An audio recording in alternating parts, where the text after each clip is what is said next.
अस्सलाम वालेकुम। बिस्मिल्लाह रहमान रहीम।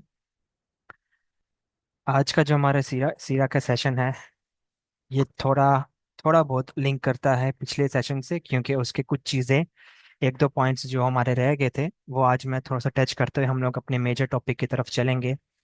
और जो थोड़ी सी मैंने थीम रखी है वो ये रखी है कि हमें स्टार्ट में कुछ अंदाज़ा हो सके, कुछ उस कैफियत को हम लोग फील कर सकें, जो ये दौरानिया, जो ये पीरियड, जो ये साल नबी करीम सल्लल्लाहु अलैहि वसल्लम इनसे गुजर रहे थे, और इनमें क्या मुश्किलात आ रही थी, क्या वजूहात थी, क्या प्रॉब्लम्स फेस कर रहे थे वो लोग, क्या जुल्म फेस कर रहे थे। तो उसको बेस के ऊपर हमें थोड़ा देखना ये चाहिए, इस अंदाज से भी, इस पर्सपेक्टिव से भी, कि हमें कुरान इस बारे में क्या हमें दर्ज देता है, यानी उसका हमें क्या लिंक थोड़ा बहुत कुरान से मिलता है। तो वैसे पूरा कुरान लिंक मिलता है हमें, क्योंकि जो मक्की सूरतें हैं वो मक्की पीरियड में इट इज़ ऑब्वियस नाजिल हुई हैं, तो उनके वजह तंजील क्या है वो देखेंगे। थोड़ी सी हम लोग कुछ थोड़ा सा मैंने रिलेट करने की कोशिश की है। जो डाटा तो बहुत ज़्यादा है, बहुत सारी आयतें हैं, बहुत सारा डिटेल मिल जाती है कि कौन सी आयत कब नाजिल हुई है, लेकिन कुछ एक कैफियत का अंदाज़ा हो सके हमें कि किस मौके पे, मेजर मौके पर, मेजर क्या आयतें किस रिलेटेड वाक़ये से नाजिल हो रही थी। तो इसलिए मैंने थोड़ा कुरान और सीरा का नाम रखा है, और आगे फिर हम लोग उसमें देखेंगे कि जो ताइफ का सफ़र हुआ, जो मक्का से बाहर का सफ़र था, इन शॉर्ट, वो क्या था। ठीक है, और इसमें हम लोग वजह भी देखेंगे, और आज के दौर से साथ साथ मैं कोशिश करूंगा कि कुछ माइंड में जो मैंने पॉइंट्स याद करने की कोशिश की वो आप लोगों के साथ शेयर कर सकूं। ठीक है, स्टार्ट करते हैं, आगे हम लोग मूव ऑन करते हैं स्लाइड की तरफ। वो ये है कि लास्ट सेशन में हमने देखा था कि जो बाइकआउट हुआ था, जो शेबी अबी तालिब का वाकया था सारा, उस जगह का, और जो वो साल गुजरे उनके बारे में हमने देखा था। लेकिन उसके साथ साथ हमें ये हमने डिस्कस करना था कि जो आमुल हुज़न का साल था ना, ईयर ऑफ सॉरो, इसमें क्या दो बड़े मेजर वाकयात हुए थे जिसकी वजह से नबी करीम सल्लल्लाहु अलैहि वसल्लम के लिए हम लोग अंदाज़ा लगा ही नहीं सकते, हम लोग जो भी हम सब ये पढ़ रहे हैं, सुन रहे हैं, देख रहे हैं, समझ रहे हैं, कि किस कदर मुश्किल वक्त था नबी करीम सल्लल्लाहु अलैहि वसल्लम के ऊपर, ये आमुल हुज़न का। वो कैसे, हमें पता है कि दो मेजर लॉसेस हुए थे, हज़रत खदीजा रज़ी अल्लाह ताला अन्हा और हज़रत अबू तालिब की वफ़ात का होना, और ताइफ की तरफ का सफ़र। लेकिन उससे पहले उसी साल जो क्रैश का मुआहदा था, वो हमने लास्ट सेशन में देखा था। लेकिन जब ये दो लॉसेस हुई, दो वफात हुई, उसके बाद क्रैश का क्या रद्द अमल शुरू हो गया था मजीद। तो वो थोड़ा सा देख के हमें अंदाज़ा होगा कि आमुल हुज़न इतना मुश्किल साल था, जो कि 10 प्रॉफिट ईयर खिलाता है, नबूवत का 10वां साल, जो कि मक्की दौर है।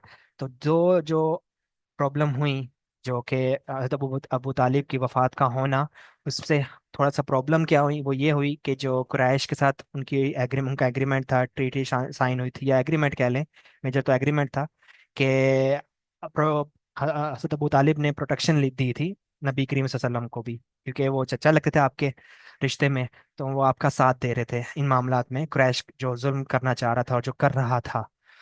तो वो एक ऐसा वक्त आया कि जब हज़रत अबू तालिब बीमार पड़ गए, वो सारे वाक़यात हमें पता है कि नबी करीम सल्लल्लाहु अलैहि वसल्लम पास बैठे हुए थे, और तब भी एक पूरा वफद आया जिसमें अबू जहल और ये सब मेजर कुरैश के लीडर साथ थे, और वो आके, उन्होंने आके दोबारा अबू तालिब से एक बात रखी, पॉइंट रखा अपना, कि आपका जो भतीजा है, आप इसको कहें कि ये हमारी बात मान ले, हम इसकी बात मान लेंगे। वो बात क्या रखी कि उन्होंने नई टेक्निक आजमाई, वो ये थी कि हमने हर बार मान लिया, लेकिन हम लोग की बात सुनी नहीं जा रही, पूरी नहीं हो पा रही, तो उन्होंने कहा कि ये अब अपने दिन पे रहे, हम अपने दिन पे रहेंगे। तो हज़रत अबू तालिब ने जाके फिर नबी करीम सल्लल्लाहु अलैहि वसल्लम से बात की थी, और नबी करीम सल्लल्लाहु अलैहि वसल्लम ने फिर उनको एक बात कही थी।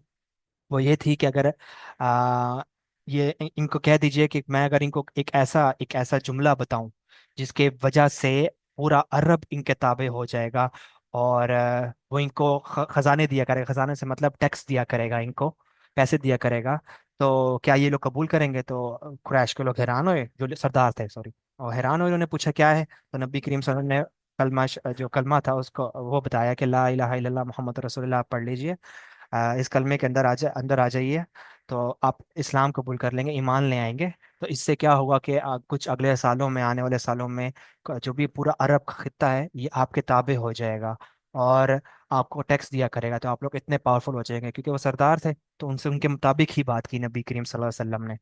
लेकिन वो फिर भी कह गए कि नहीं, हम ये काम नहीं करने वाले। वो जिद पे अड़ गए, जो जिस तरह के पहले से था रवैया, उन्होंने इनकार कर दिया।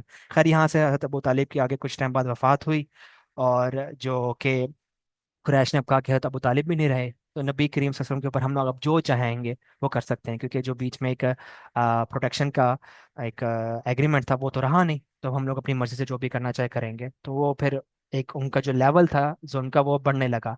साथ ही साथ कुछ ही दिनों में या कुछ ही महीनों के अंदर मुख्तलिफ रवायात मिलती हैं, हज़रत खतीजा रज़ी अल्लाह ताला अन्हा की वफ़ात हुई। ये एक ऐसा पॉइंट था जो कि आज हम लोग एक इस चीज़ को तसव्वुर नहीं करते, इस कैफियत को नहीं समझते, इस चीज़ को अंडरस्टैंड नहीं करते कि हज़रत खदीजा रज़ी अल्लाह अन्हा की अहमियत, इंपॉर्टेंस इस कदर इतनी ज़्यादा है। वो कैसे समझ आएगी? क्योंकि उन्होंने इमोशनली सपोर्ट किया जब पहले वही हुई, जब नबी के वसल्लम वापस आए थे, हमने सीरा सीरा के स्टार्ट में ये चीज़ देखी थी। फिर स्पिरिचुअली सपोर्ट किया और फाइनेंशियली सपोर्ट किया, क्योंकि खदीजा एक बिजनेस वूमेन थी, और कितना उनके पास उनके पास माल था, जमीनें थी, वो सब हम ये पहले डिस्कस कर चुके हैं। फिर जो दो मेजर पॉइंट जो कि मुझे सुन के एक हैरत होती है और एक अंदाज़ा अजीब सा होना लगता है कि क्या ही वो एक वक्त होगा कि जब नबी करीम सल्लल्लाहु अलैहि वसल्लम गार में थे गालबन, और हज़रत जिब्राइल अलैहिस्सलाम आए और खदीजा आपके लिए खाना लेकर आ रही थी। तो हज़रत जिब्राइल अलैहिस्सलाम ने आके नबी करीम सल्लल्लाहु अलैहि वसल्लम को बताया कि आपकी ज़ौजा जो हैं वो आपके लिए खाना लेकर आ रही हैं, रात का वक्त है। और अल्लाह सुब्हाना व तआला ने डायरेक्ट हज़रत खदीजा रज़ी ताला की ज़िंदगी में जिंदा हैं वो, और अल्लाह ताला ने अपना सलाम भेजा था हज़रत जिब्राइल सलाम के थ्रू, कि आप जब वो आपके लिए खाना लेके आए तो आपने उनको सलाम देना है, अल्लाह का सलाम देना है। कैन यू इमेजिन कि ये वक्त, ये ये जो लम्हा होगा वो कैसा होगा कि अल्लाह सुब्हानहू तआला का डायरेक्ट सलाम आ रहा है। क्यों? इससे हम अंदाज़ा लगा सकते हैं कि किस कदर इस मुश्किल वक्त के अंदर हज़रत खदीजा ने साथ दिया था, वो किस कदर स्ट्रांग थी, इमोशनली, स्पिरिचुअली और फाइनेंशियली भी, हर मामले में उन्होंने नबी करीम सल्लल्लाहु अलैहि वसल्लम का साथ दिया है। ये बहुत कम होता है, बहुत मुश्किल होता है। साथ ही फिर एक हदीस हमें मिलती है, सही मुस्लिम की भी है, कि बशारत दी थी अल्लाह ताला ने, क्या कि नबी वसल्लम ने बताया था कि खदीजा को जन्नत के अंदर जो मोती और ये डायमंड्स वगैरह हैं, इनका जन्नत के अंदर इनका नबी हज़रत खदीजा रज़ी अल्लाह ताला का घर है, और वहाँ पे कोई शोर वगैरह नहीं है, कोई मुश्किलात नहीं है, सुकून दे घर है। कि अभी हज़रत खदीजा जिंदा है तभी उनको ये बशारत मिल गई थी। तो किस कदर बड़ा ये एक एजाज होगा, एक लम्हा होगा, कि इतनी मुश्किलात झेलने के बाद वफात हुई है, लेकिन उनका क्या स्टेटस है हज़रत खदीजा रज़ी अल्लाह तआला अन्हा का, और क्यों है स्टेटस, ये जान के बहुत अंदाज़ा होता है कि हज़रत खदीजा रज़ी अल्लाह तआला की जो शख्सियत है वो किस लेवल की होगी। तो बहरहाल यहाँ से आगे चलते हैं। ये दो लॉस हुए नबी करीम सल्लल्लाहु अलैहि वसल्लम को आमुल हुज़न के ईयर में। इसके साथ हमें ये पता चलता है ऐसा क्यों हुआ कि जो उस वक्त का लेसन था वो सब्र और इस्तकामत का था, कि जो सोशल प्रेशर था और जुल्म कर रहे थे वो लोग, और पॉलिटिकली और फैमिली को प्रोटेक्शन नहीं थी, और फिर आइसोलेशन में चले गए, और अब बिजनेस नहीं है, मिलना जुलना बंद हो गया, इस्लाम की दावत नहीं फैलाने दे रहे थे वो लोग। तो इस कदर में सब्र और इस्तकामत कैसे नबी करीम सल्लल्लाहु अलैहि वसल्लम ये सर्वाइव कर रहे थे, स्ट्रगल कर रहे थे, वो हमें इन कुछ आयतों से पता चल जाए कि जब ये मुश्किल वक्त चल रहा था तो ज्यादातर जो आयतें नाजिल हो रही थी ना, तो वो पुराने अनबिया की, मक्की सूरतों की आयतें नाजिल हो रही थी, उनके वाकयात डिस्कस हो रहे थे। जैसे हज़रत मूसा का में जिक्र मिलता है कि उन्होंने अल्लाह ताला की आयत नाजिल हुई कि इज़हब इला फिरऔन इन्नहु तग़ा, कि वो सरकशी पे उतर आए, आप जाके उसको उसका तज़किया करें। तो अब जस्ट इमेजिन करें नबी करीम सल्लम के ऊपर भी वही वक्त चल रहा है, मुश्किल आ रही है, लेकिन उन्होंने उनका तज़किया लाजमी करना, उनको ईमान की दावत लाजमी देनी है। और फिरऔन उस वक्त का कैसा बादशाह था, कुरैश उस वक्त के कैसे बादशाह सरदार थे, हम लोग यहाँ से एक रब्त जो है, कनेक्शन जो है वो बना सकते हैं अबू जहल, अबू लहब, इनके बारे में। ठीक है, हज़रत अयूब के बारे में आता है, अयूब अलैहिस्सलाम के बारे में, जो उन्होंने दुआ मांगी थी सेहत के लिए। और इस तरह जकरिया की हमें एक दुआ मिलती है, जो उन्होंने दुआ मांगी थी कि बुढ़ापे में चले गए थे, और फिर भी अल्लाह से उम्मीद थी और औलाद मिली। तो ये सब चीज़ें, इस तरह के हज़रत नूह अलैहिस्सलाम के वाक़यात, उनके उनका बारे में बताना, ये सब अम्बिया के वाक़यात बताने से जो दिली तसल्ली मिलती थी और इत्मीनान मिलता था, सब्र इस्तकामत का लेवल और ऊंचा हो जाता था। ये आयतें बताती हैं कि आज हम भी जब कोई काम करें, कोई मुश्किलात हमें फेस आती हैं आज के दौर में, जब हम दीन की तबलीग करने जाएं, तो ये हमें आयतें याद होनी चाहिए कि अम्बिया पे कैसे कैसे मुश्किलात आई हैं, और हमारे नबी करीम सल्लल्लाहु अलैहि वसल्लम के ऊपर कैसे मुश्किलात आई हैं। तो यही आयतें नाजिल हुआ करती थी इस बारे में मेजर। ठीक है। एक मेरे उस्ताद हैं, उन्होंने मुझे एक ये चीज़ बताई कि आप इस चीज़ को ज़रूर इस अंदाज से पढ़ना कि सूरह यूसुफ का कनेक्शन सीरा से क्या बनता है। जो पूरी सूरह यूसुफ है, ये वाहिद सूरत है जो हज़रत यूसुफ के ऊपर पूरी एक कॉन्टेक्स्ट के अंदर पूरी स्टोरी में नाजिल हुई है, एक पूरी सूरह। लेकिन बाकी आप जितने भी अम्बिया के पढ़ लें तो डिफरेंट डिफरेंट सूरह के अंदर उनके वाकयात जिक्र हैं। हज़रत यूसुफ के पूरे एक कॉन्टेक्स्ट के अंदर, पूरे एक आयत के अंदर, और सॉरी पूरी सूरत के अंदर वो वाक़यात सारे बयान है। तो मेरे उस्ताद कहते हैं कि जब आप इनको लिंक आपने बनाना है, हज़रत यूसुफ की जो पूरी कहानी है, पूरी लाइफ है, पूरी ज़िंदगी है, वो सीरा से टोटली लिंक रखती है और पूरी सीरा के ऊपर डिपेंड करती है। डिपेंड इन सेंस के वो लिंक करती है। जो वाक़यात उधर हुए वो उसी तरह से मिले जुले वाक़यात यहाँ पे होते हैं, और वो पूरा पैगाम बता देती है कि नबी करीम सल्लल्लाहु अलैहि वसल्लम की ज़िंदगी किस तरफ जाएगी। तो ये मैंने कुछ एक चैट थोड़ा सा बनाया, चार्ट बनाया, ताकि थोड़ा सा मैं अपने अंदाज से, एक अपने पर्सपेक्टिव से, जो मेरी थोड़ी सी मेरी अंडरस्टैंडिंग बिल्ड होती है, वो आप लोग तक, आप लोगों के साथ शेयर कर सकूं। कि घर से निकाल देना, हज़रत यूसुफ अलैहिस्सलाम के भाई लेके चले गए थे उनको। तो यहाँ से मक्का से नबी को हिजरत करनी पड़ी थी। क्यों हिजरत करनी पड़ी थी वो हम सब ये पिछले सेशंस में देखते आ रहे हैं। क्या उन्होंने हालात बना दिए थे। अपने भाइयों ने अलग कर दिया और बगावत कर दी, बिट्रे कर दिया। ऐसे ही कुरैश जो अपने सारे कबीले थे, जो पूरा नसब नबी करीम सल्लल्लाहु अलैहि वसल्लम का मिलता था, उन सब को दावत देने के बावजूद भी जबकि नबी नबी करीम सल्लल्लाहु अलैहि वसल्लम को टाइटल मिला था सादिक और अमीन का, दावत देने के बाद वो टाइटल भी भूल गए और रिजेक्ट करना शुरू कर दिया। अगेंस्ट चले गए नबी करीम सल्लल्लाहु अलैहि वसल्लम के। ठीक है। और इसके साथ ही अपनी ज़मीन छोड़नी पड़ी। जैसे हज़रत नबी वसल्लम को अपनी ज़मीन छोड़ के ताइफ की तरफ जाना पड़ा, जो कि अभी हम आगे देखेंगे क्या वाकयात हुए। फिर जो जेल में गए हज़रत यूसुफ अलैहिस्सलाम, फिर वो जो बाइकआउट हुआ, ताइफ में रिजेक्शन हुई, ये काफ़ी मुताबिकत रखती है बात। फिर इजिप्ट की अथॉरिटी मिलना, वहाँ पे खजानत जो फाइनेंस मिनिस्ट्री मिलना, ऐसे ही नबी करीम सल्लल्लाहु अलैहि वसल्लम ने मदीना में जाके रियासत का बनाना, और फिर बाद में फैमिली से मिलना, वापस आके फतह मक्का होना। ये सब डिटेल सूरत यूसुफ पढ़े हम लोग, तो उसका लिंक बहुत खूब अंदाज से, मुनफरद अंदाज से सीरा से बनता है। तो ये ज़रूर देखिएगा आप लोग, इस अंदाज से ज़रूर पढ़िएगा कुरान मजीद को, कि आपको अंदाज़ा होगा कि नबी करीम सल्लल्लाहु अलैहि वसल्लम पर ये आयतें क्यों नाजिल हुई, इनकी वजह तंजील क्या है।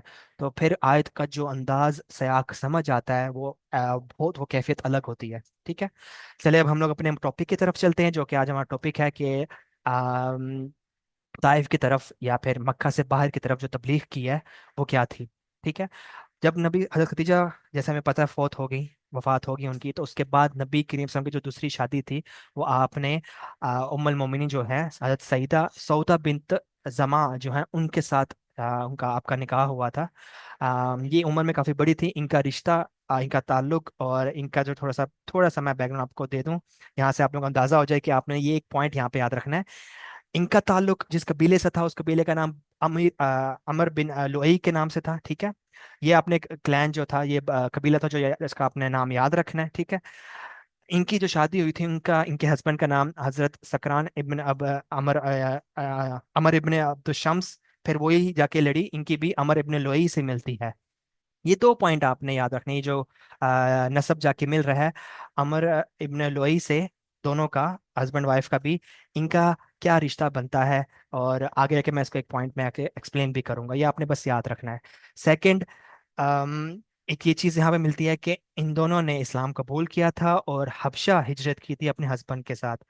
दो रवायतें मिलती हैं, हबशा में इनके हस्बैंड की वफात हो गई थी, और एक जगह आता है कि जब वापस आए थे मक्का, तो इनके वापसी पे इनकी वफात हो गई थी, इनके हस्बैंड की। तो अब आप लोग यहाँ पे एक पॉइंट एक क्या मिलेगा कि नबी करीम सल्लल्लाहु अलैहि वसल्लम को आपने लोगों ने बहुत सुना होगा कि नबी करीम सल्लल्लाहु अलैहि वसल्लम एक कंप्लीट फादर भी हैं, एक बेहतरीन बाप भी हैं। तो वो कैसे हैं, जैसे आप अंदाजा लगाएं कि हज़रत खदीजा से 4 औलाद का जिक्र मिलता है हमें। ठीक है। अब वो औलाद हैं, उनकी रखवाली, उनकी देखभाल किसने करनी है। हज़रत खदीजा फौत हो चुकी हैं, और कुरैश का जुल्म बढ़ चुका हुआ है, और हज़रत नबी करीम सल्लल्लाहु अलैहि वसल्लम की जो तबलीग का दायरा है वो बढ़ने लगा, तो नबी से मक्का से बाहर जाने लगे हैं, तो उनकी देखभाल, उनकी तरबियत कौन करेगा। तो ऐसे मौके पे नबी करीम सल्लल्लाहु अलैहि वसल्लम के आप लोग अंदाज़ा लगाएं कि नबी करीम सल्लल्लाहु अलैहि वसल्लम ने हजरत सौदा से शादी की, निकाह किया, जो कि उम्र में बड़ी थी। ठीक है। तो उनको एक्सपीरियंस था, उनकी अपनी खुद की औलाद तो नहीं थी, लेकिन उनको एक्सपीरियंस था, तो उनके साथ शादी की, निकाह किया, ताकि वो उनके बच्चों की देखभाल कर सकें जब नबी करीम सल्लल्लाहु अलैहि वसल्लम वहाँ पे मौजूद ना हो। तो आपको यहाँ से अंदाजा होता है कि कैसे नबी करीम सल्लल्लाहु अलैहि वसल्लम इस मुश्किलात के अंदर भी अपने बच्चों की तरबियत का किस तरह ख्याल रख रहे थे। ठीक है। तो यहाँ से हम लोग आगे मूव ऑन करते हैं, वो ये है कि the journey to Taif, Taif क्यों जर्नी की, इसके क्या असबाब हमें मिलते हैं, हम लोग वो अब देखने की कोशिश करते हैं। ठीक है। और वो ये है कि मेजर कुछ पॉइंट्स मैं आप लोगों का शेयर करूंगा, वो ये है कि एक पहला पॉइंट कि नेचुरल स्टेप था। क्यों? क्योंकि losing all support in Mecca, Mecca totally against हो चुका हुआ था। तो एक नजर आता है कि ताइफ की तरफ हिजरत करना एक नेचुरल स्टेप है। दूसरा, परसिक्यूशन जो उनकी चली गई थी, आमुल हुसैन का हमने देखा भी, डिस्कस किया कि किस हद तक वो चले गए थे और जुल्म करना शुरू कर दिया था कि बोलना भी नबी करीम सल्लल्लाहु अलैहि वसल्लम मुश्किल हो गया था। वो कैसे कि थर्ड पॉइंट में लिखा हुआ लिमिटिंग, ये पॉइंट थोड़ा सा स्पेलिंग मिस्टेक हो गई है, लिमिटिंग प्रॉफिट सल्लल्लाहु अलैहि वसल्लम फ्रीडम टू स्पीच। आप लोगों ने यहाँ पे नोट किया होगा कि हमारे आमतौर पे क्या चल रहा होता है, हम लोग यहाँ पे बात ही करते हैं फ्रीडम टू स्पीक, और फिर हमें ये बात बोलनी चाहिए कि हमें बोलने का हक होना चाहिए, इसके ऊपर पाबंदी नहीं होनी चाहिए। तो इस अंदाज से क्या होता है कि कोई भी बोलने लगता है, बोलना जरूरी है, बोलना चाहिए, मैं इसके अगेंस्ट नहीं, मैं ये बात नहीं कर रहा यहाँ पे। मैं ये बात करना चाह रहा हूँ कि हम सब जिन्होंने कलमा पढ़ा वो मुसलमान है, हमें फ्रीडम टू प्रीच करना चाहिए। हमें जब भी बात करनी चाहिए तो हमारे हमारे अंदर से रिफ्लेक्शन होनी चाहिए, हमारे अंदर से अक्स नजर आना चाहिए कुरान और सीरा का। हम जब भी बात करें तो हमारे अंदर से अल्फाज ऐसे निकलने चाहिए जो कि सीरा से हमें मिलते हैं। जैसे नबी करीम सल्लल्लाहु अलैहि वसल्लम इस अंदाज से उनकी जो फ्रीडम टू प्रीच थी ना, उन्होंने वो बंद करना शुरू कर दी थी कि कोई बात नहीं सुनता था, इग्नोर करते थे। तो नबी करीम सल्लल्लाहु अलैहि वसल्लम फिर भी स्टिल तबलीग किया करते थे। हम लोग के यहाँ क्या होता है, फ्रीडम टू स्पीक में बात करते हैं और क्या अंदाज करते हैं कि कोई भी टॉपिक मिल जाए बात करना शुरू कर दो, बस यूट्यूब चैनल खोल लो, कोई टिकटॉक पे कंटेंट बनाने वाले बन जाओ, कुछ भी चले जाओ। लेकिन हम लोग इस अंदाज से क्या होता है कि जो हमारे सुनने वाले होते हैं या जहाँ तक हमारी रीच होती है, वो उस पर्सपेक्टिव को लेके चलना शुरू कर देते हैं जो हम लोग लेके चल रहे होते हैं। अब वो लिंक नहीं करता हमारा किससे, तबलीग से, क्योंकि हमारी ड्यूटी है, कुरान में अल्लाह ताला ने कहा है कि हमने लिन्नास करना है, यानी कुरान लोगों तक पहुंचाना है। तो हमें ये चीज़, इस चीज़ का हमें आज के बाद इस चीज़ का हमें ख्याल रखना चाहिए कि हमने फ्रीडम टू प्रीच की बात करनी है, फ्रीडम टू स्पीक की सिर्फ बात नहीं करनी। फिर नबी करीम सल्लल्लाहु अलैहि वसल्लम जो मक्का के आसपास के ट्राइब्स थे, जो उस रीजन के अंदर जितने भी नेबर जो लोग कबीले थे, वहां पे जाते नबी करीम करीम सल्लल्लाहु अलैहि वसल्लम, उनको तबलीग करते, उनको दावत देते, इस्लाम की दावत देते और उनसे बात करते इस्लाम के कबूल करने के लिए। फिर इस तरह एक आप लोग को पता होगा कि बाजार लगता था, बाजार हर साल लगता था, हज के बाद ही, हज से पहले का एक बाजार होता था जिसका औकाज मजाना और जुल मजाज नाम था उनका, ठीक है। तो वो बाजार लगता था, वहाँ पे आके नबी करीम सल्लल्लाहु अलैहि वसल्लम दावत दिया करते थे, जितने भी सरदार आते थे वहाँ पे उनको दीन का बताना, अल्लाह का बताना और शिरक वगैरह से उनको बताना कि गलत है, जो कि वो सब जो है दूर दराज से आया करते थे, दूर दराज इलाके से, तो वो बुत परस्ती में इन्वॉल्व थे। फिर नबी करीम सल्लल्लाहु अलैहि वसल्लम ने जो सीजनल उनकी मार्केट वहाँ पे बाजार लगा करते थे, जिस तरह ऊपर बताई गया, वही पॉइंट यहाँ पे ये है कि उनको दीन की दावत देते थे और सपोर्ट की भी बात करते थे, अलायंस की भी बात करते थे, ठीक है। सपोर्ट इन सेंस में, क्योंकि मक्का टोटली अगेंस्ट था और सपोर्ट जरूर चाहिए, क्योंकि वहाँ पे एक रूल था, एक पॉइंट था कि जिसने अगर किसी ने कह दिया कि ये मेरे साथ है, मैं इसकी प्रोटेक्शन लेता हूँ, तो कोई उसके अगेंस्ट जा नहीं सकता था, जाता नहीं था, क्योंकि यहाँ पे एक रूल था कि किसी ने अगर कह दिया कि ये मेरे अंडर है, मेरे साथ है, तो आप उसके कोई भी कबीला उसके अगेंस्ट जाएगा नहीं, ठीक है। तो ये बहुत इंपॉर्टेंट पॉइंट है कि नबी करीम सल्लल्लाहु अलैहि वसल्लम वहाँ पे अलायंस करने के लिए जाते थे, ठीक है। जो एक सिस्टम था पूरा, उसके उसके साथ ही चल रहे थे नबी करीम सल्लल्लाहु अलैहि वसल्लम। आज भी आप लोग देख लें, हम लोग का जो सिस्टम चल रहा है ना, बेशक गलत है, पाकिस्तान में या बाहर यूरोप में, हम लोग कहते नहीं इसके साथ चलना नहीं है, ये बात गलत है। हमें उस सिस्टम के साथ चलना है, उस सिस्टम को फिर ठीक भी करना है, वो आगे चल के ऐसा ऐसा चलेंगे। यहाँ से एक पॉइंट हमें क्लियर मिलता है कि आज के दौर में हमें क्या करना चाहिए। क्या हमें अलायंस करनी चाहिए? बिल्कुल करनी चाहिए अलायंस, और हमें उस सिस्टम के तहत चलना चाहिए। जिस तरह आज केसेस हो जाते हैं काफी लोगों के ऊपर, तो कहते हैं यार पतली गली से निकल जाओ, बाहर मुल्क चले जाओ। क्यों? आप लीगल प्रोसीडिंग करें, आप उस केस को फेस करें, जो लीगल प्रोसीजर बना हुआ है उसके अंडर आप चल के काम करें अपना, ठीक है। तो सिस्टम के अगेंस्ट इस सेंस में ऐसे नहीं जाना चाहिए। तो ठीक है, आगे चलते हैं। अब एक पॉइंट आ गया, मेजर पॉइंट, के ताइफ ही क्यों, मतलब और भी जगह हो सकती थी। तो इसके हम लोग कुछ पॉइंट्स देखते हैं, वो ये है कि जियोग्राफिकल जो मक्का से इसका लिंक है वो बहुत करीब पड़ता था, मदीना का दूर था काफ़ी, ताइफ करीब पड़ता था, 60 माइल्स का कोई गालबन इसका रास्ता था, और जो कि पैदल अगर सफ़र किया किया जाए तो कुछ दिन का सफ़र बनता था, ठीक है। और मक्का के सबसे करीब बड़ा शहर ताइफ ही था, जो कि नेचुरली बहुत अच्छा था, किस सेंस में कि यहाँ पे बागात और खजूर वगैरह, इनके बागात, और कारोबारी सेंस में ये बहुत अच्छा पॉइंट था। बागात के अंगूर के, खजूरों के बहुत ज़्यादा थे, तो यहाँ का ये एक जो इन्वायरमेंट था, जो मौसम था, वो भी बहुत अच्छा था। फिर जो वहाँ का कबीला था सकीफ, इस कबीले का जो इन्फ्लुएंस था, जो इनकी स्ट्रेंथ थी, ये बहुत पावरफुल अरब का कबीला था वहाँ पे ताइफ पे।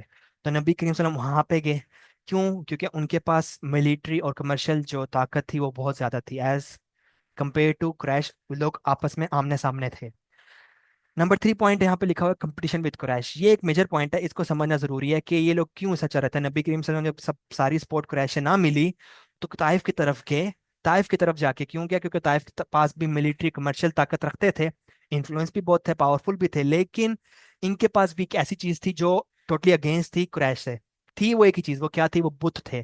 कुरैश के पास हुबल मेजर बुत था मक्का के अंदर, और लात मनात भी था। लेकिन जो इनके पास बुत था वो कौन सा बुत था? लात था, सॉरी, लात बुत बुत जो था वो ताइफ के पास था।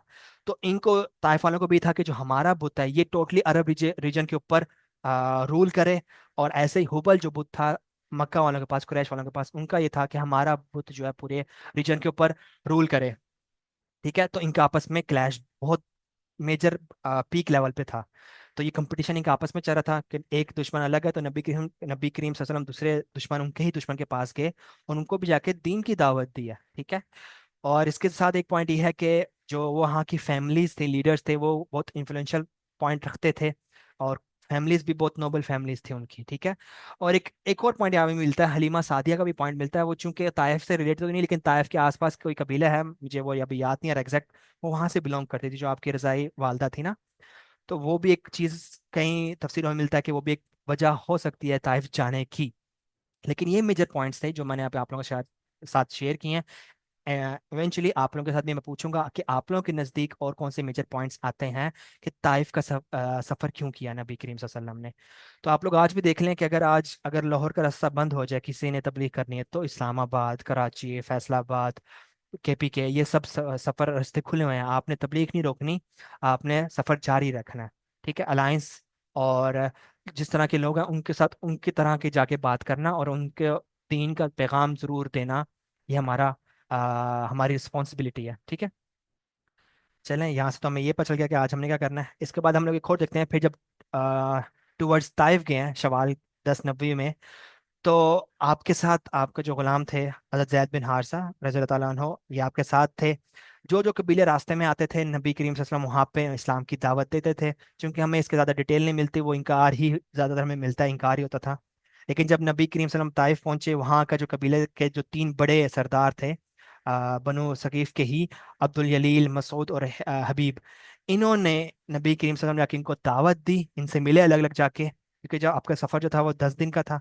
आपने जाके इनको दावत दी, तो इनका जो रिस्पॉन्स आता है ना, वो बहुत ही अजीब और बहुत ही बदतमीज वाला रिस्पॉन्स आता है, एरोगेंस वाला आता है।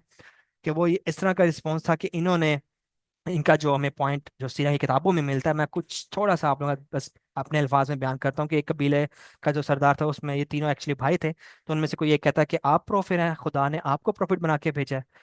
तो इस तरह का उनका अंदाज था। एक ने बोला कि अगर आप प्रॉफिट हैं तो आपका लेवल बहुत ऊपर है, मैं आपको नहीं सुन रहा। और अगर प्रॉफिट आप नहीं है, आप झूठ बोल रहे हैं, तो मैं इस कदर वैल्यू नहीं समझता आपको देना कि मैं आपसे बात भी करूं, मैं आपको रिप्लाई भी करूं। इस अंदाज से वो लोग उन्होंने जवाब दिए।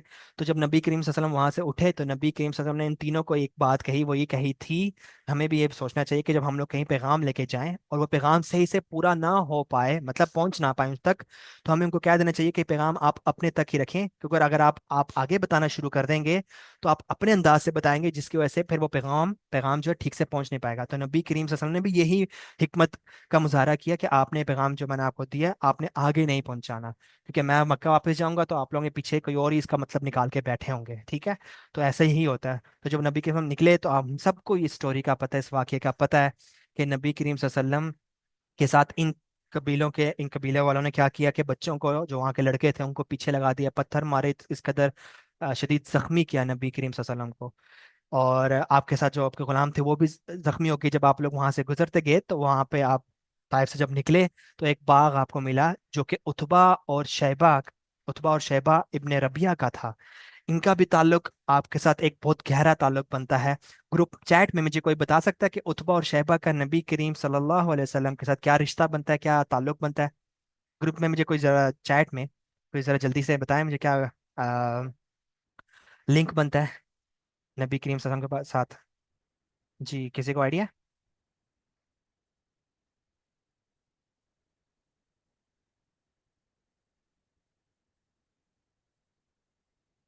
अच्छा। चलें मैं ही बताता हूँ, आई होप सब जाग रहे हो। वो यही है कि इनका ताल्लुक, जो इनका नसब है नबी करीम सल्लल्लाहु अलैहि वसल्लम के, ये बहुत करीबी रिश्तेदार थे, कज़न थे। कि जो आपका नसब चलता है नबी करीम सल्लल्लाहु अलैहि वसल्लम का, वो और जाके नसब ये मिलता है कि आपके खानदान के थे, बनु हाशिम बिन अब्दुल मन्नाफ से जाके इनका, इनकी उतबा और शैबा की लड़ी मिलती है। ऐसे ही नबी करीम सल्लल्लाहु अलैहि वसल्लम का भी हाशिम इब्न अब्दुल मन्नाफ से जाके लड़ी मिलती है ऊपर जाके। तो ये क्लोज खानदान था, क्लोज रिश्तेदार थे, रिलेटिव थे नबी करीम सल्लल्लाहु अलैहि वसल्लम के। इसलिए नबी करीम सल्लल्लाहु अलैहि वसल्लम उनके गार्डन में, चूंकि था ही वो बाग, वहाँ पे गए, वहाँ पे जाके बैठे अपने गुलाम के साथ। और काफी बुरी हालत थी, तो इन्होंने देख के आप पे तरस खाया, और आपको उनका जो एक गुलाम था, उस गुलाम का नाम आप लोगों को पता है? उनका एक जो गुलाम था इन दोनों का, उतबा और शैबा का, अद्दास उसका नाम था। उन्होंने उनको भेजा कि आप उनके पास जाएं, उनके पास जाएं और उनको जाके अंगूर वगैरह, इनका जूस वगैरह दें नबी करीम सल्लल्लाहु अलैहि वसल्लम को, क्योंकि हालत बहुत बुरी थी। तो नबी करीम सल्लल्लाहु अलैहि वसल्लम वहाँ पे बैठे हुए थे, उनका गुलाम अद्दास जो क्रिश्चियन था, उतबा और शैबा का, वो जब नबी करीम सल्लल्लाहु अलैहि वसल्लम के पास पहुंचा तो उसने आपको अंगूर वगैरह जब दिए, तो नबी करीम सल्लल्लाहु अलैहि वसल्लम ने खाने से पहले बिस्मिल्लाह पढ़ी। तो उसने आके से हैरान होकर पूछा कि ये कौन सा कलमा है जो आज तक मैंने यहाँ पे ताइफ के लोगों को भी ये बोलते हुए नहीं सुना। तो नबी करीम सल्लल्लाहु, अब देखिए ये सुन्नत बड़ी अच्छी जो मुझे बड़ी पसंद है, मैं आप लोगों के साथ शेयर करने लगा हूँ। कि नबी करीम की सुन्नत देखें कि ह्यूमन साइकोलॉजी को कि नबी करीम सल्लल्लाहु अलैहि वसल्लम कैसे समझ के आगे पैगाम पहुंचाते थे, कि जिस लेवल का बंदा है उस लेवल की हमें बात करनी चाहिए। ठीक है, ये हमारे लिए भी एक लेसन है। कि नबी करीम सल्लल्लाहु अलैहि वसल्लम को जब उसने बताया कि मैं आप अब कि बिस्मिल्लाह कोई कौन पढ़ता है, हमारे यहाँ तो कोई नहीं पढ़ता, तो नबी करीम सल्लल्लाहु अलैहि वसल्लम ने ये नहीं बताया कि हम तो ये पढ़ते हैं, कोई ऐसी बात नहीं की। नबी करीम सल्लल्लाहु अलैहि वसल्लम ने डायरेक्ट उनसे पूछा कि आप कौन हो, आपका दीन क्या, आप कहाँ से बिलोंग करते हो। तो उसने बताया मैं क्रिश्चियन हूँ, और मैं हज़रत यूनुस अलैहिस्सलाम के एक कबीले से बिलोंग करता हूँ, मैं वहां से आया हुआ, निनवा करके एक शहर है, वहां से आया हुआ हूँ। तो नबी करीम सल्लल्लाहु अलैहि वसल्लम ने आगे से फिर उसके अकॉर्डिंग फिर जवाब दिया। पहले उससे पूछा, उसके बारे में इंट्रोडक्शन लिया उसका यहाँ, फिर उसके अकॉर्डिंग जवाब दिया। ये नहीं कि खुद अपनी मर्जी से कोई जवाब देना शुरू कर दिया। ये भी एक हिकमत है बहुत बड़ी, कि जब हम किसी से बात करने जाए तो अपने ऑडियंस को समझते हुए बात करें, उनकी साइकोलॉजी को समझते हुए बात करें। नहीं तो फिर बात कभी भी हम लोग अपनी करके चले जाएंगे, अगले को समझ नहीं आएगी। तो फिर नबी के ने बोला कि वो तो मेरे भाई हैं, हज़रत यूनस अलैहिस्सलाम। तो क्यों भाई हैं? उन्होंने बताया कि मैं भी, वो भी नबी थे और मैं भी नबी हूँ। तो इस बात के ऊपर जो आपका जो इनका गुलाम था अद्दास, वो परेशान हुआ और हैरान हुआ, खुश हुआ। उसने बोला कि ये कोई बात जो आपने की है, ये कोई नबी के अलावा कोई और बात नहीं कर सकता। तो वो आपका, उन्होंने हाथ का, नबी करीम सल्लल्लाहु अलैहि वसल्लम का हाथ पे बोसा दिया और वो ईमान ले आया। तो ये मौका देखते हुए, ये एक माहौल देखते हुए, जो उतबा और शैबा थे, इन्होंने बोला कि इन्होंने हमारे गुलाम को भी जो है वो अपनी बातों में ले गए हैं, और वो भी ईमान ले आया। तो उन्होंने फिर कुछ नहीं कहा, लेकिन वो ये बातें बोलना शुरू कर दी उन्होंने, उतबा और शैबा ने। तो यहाँ से ये बात पता चलती है हमें कि हमें कैसे नबी करीम सल्लल्लाहु अलैहि वसल्लम की एक एक सीरा के स्टेप के ऊपर कैसे सुन्नत और हिकमत मिलती है हमें, जो कि हमें भी अपनानी चाहिए, ताकि हमारे जिंदगियों के अंदर भी आसानियाँ हों। ये बात यहाँ तक थी। और इसके बाद एक मेजर पॉइंट हुआ कि जो आखिरी नेक्स्ट स्लाइड में मैं आपके साथ शेयर करता हूँ, वो ये है कि जो ये दुआ है ना, दुआ जो कि दुआ मुस्तदअफीन है, ये दुआ आप लोगों के लिए टास्क और असाइनमेंट है कि आप सबने इस दुआ का तर्जुमा अपने अपने ग्रुप्स में आज ही सेशन के बाद शेयर करना है सबके साथ, ठीक है? ये बहुत खूबसूरत दुआ है, जो कि कमज़ोरों के लिए और मुस्लिमों की दुआ है, कि जो नबी करीम सल्लल्लाहु अलैहि वसल्लम ने इसके बाद जब मायूसी और दिल पे बोझ और कंधों पे बोझ के, क्रैश भी टोटली रिजेक्ट कर गया, ताइफ वाले भी रिजेक्ट कर गए, और फिर उन्होंने जुल्म भी हद तक किया। तो नबी करीम सल्लल्लाहु अलैहि वसल्लम के पास जो आपकी ज़ुबान मुबारक से जो कलमात निकले, दुआ निकली, वो ये दुआ है। तो आप सब ने इसको ग्रुप में ज़रूर शेयर करना है, और तर्जुमा के साथ इसके ऊपर डिस्कस ज़रूर करना है, ठीक है? कुरान में भी जिक्र है इसका, और कहीं ना कहीं आपने इसमें बात ज़रूर करनी है, ठीक है? तो ये वो पॉइंट था जो कि मैंने अभी बताया, कि अद्दास का जो एक्सेप्ट, इस्लाम को कबूल करने का जो वाकया था, कैसे उसने नबी करीम सल्लल्लाहु अलैहि वसल्लम को अपने बारे में बताया, नबी करीम सल्लल्लाहु अलैहि वसल्लम ने पूछा और वो ईमान लाया इस पे, उनका क्या रद्द अमल था शेबा और उतबा का, ठीक है? यहाँ से अगर हम लोग आगे मूव ऑन करते हैं, वो ये है कि जब नबी करीम सल्लल्लाहु अलैहि वसल्लम यहाँ से उठे, कोई मुसलमान, सॉरी कोई इंसान ईमान तो ना लाया, अब वापसी का सफर शुरू हुआ, जो कि मक्का की तरफ था। वहां से गुजरते गुजरते एक वैली आती है नखला, जिसको वादी जिन भी कहा जाता है। जब वहां से गुजरे तो उसको मैं मुख्तसर आप लोगों के साथ शेयर करता हूँ। वो ये है कि जब वहां से गुजर रहे थे, तो कर्नुल मनाजिल एक जगह आती है, जो एक पहाड़ी इलाके के दरमियान से एक रास्ता गुजरता है ना, कर्ण जो पहाड़ियों को भी कहा जाता है, या फिर जो एक घाटी का रास्ता गुजरता है ना, उसको कहा जाता है, और मनाजिल उस जगह को कहा जाता है। जब वहां से नबी करीम गुजर रहे थे, तो वहां पे नबी वसल्लम ने जब आराम किया, वहां पे बैठे, तो वहां पे हज़रत जिब्राइल अलैहिस्सलाम आए, और उनके साथ जो पहाड़ों का फरिश्ता है जिसको ड्यूटी मिली हुई है अल्लाह अज़्ज़ व जल की तरफ से, वो भी आया। और जब हालात ऐसी थी तो जिब्राइल सलाम ने अर्ज़ की कि या रसूल अल्लाह, आप हुक्म दें, जो ताइफ के लोगों ने आपका सलूक किया हम वो पहाड़ों के ऊपर उलट दें। ये सारा वाक़या आपको पता है, हदीस आपको पता है। तो नबी करीम सल्लल्लाहु अलैहि वसल्लम के जो कलमात थे, यहाँ से हमें पता चलता है कि नबी करीम सल्लल्लाहु अलैहि वसल्लम रहमतुल्लिल आलमीन क्यों है। आपने कहा कि नहीं, ऐसे नहीं करना, जो कि इतना जुल्म हो चुका हुआ और कंधों पे बोझ भी कि कोई एक शख्स भी ईमान नहीं लाया आपके ऊपर, सिवाय उस एक क्रिश्चियन स्लेव के ऊपर के अलावा। तो नबी के ने फिर आगे से क्या कहा कि नहीं, इनकी नस्लों में अल्लाह ताला ऐसी नस्ल भेजेंगे जो ईमान लेकर आएंगे और जो दीन के लिए काम करेंगे। तो दुआ भी क्या की नबी करीम सल्लल्लाहु अलैहि वसल्लम ने, कि अंदाज़ा लगाएं कि किस कदर मुश्किल वक्त था ये, कि जो मुश्किलात से गुजरते हुए मक्का से फिर बाहर की तरफ हर कबीले को दावत देते हुए रिजेक्शन हुई, ताइफ पहुंचे, उन्होंने रिजेक्शन के साथ जुल्म भी किया। तो वापसी पे जा रहे इस बोझ के साथ कि कोई भी ईमान नहीं लाया, तो अब क्या करना है। तो अब एक तो वहां पे आके हमें पता चलता है सूरत अहकाफ की कुछ आयतें नाज़िल हुई, सूरत जिन की भी आयतें नाज़िल हुई कि जो जिन्नात थे उन्होंने नबी करीम सल्लल्लाहु अलैहि वसल्लम को कुरान पढ़ते हुए सुना। तो उनके जिन्नात का ग्रोह जो थे, एक जमात थी, वो नबी करीम सल्लल्लाहु अलैहि वसल्लम के ऊपर ईमान ले आई।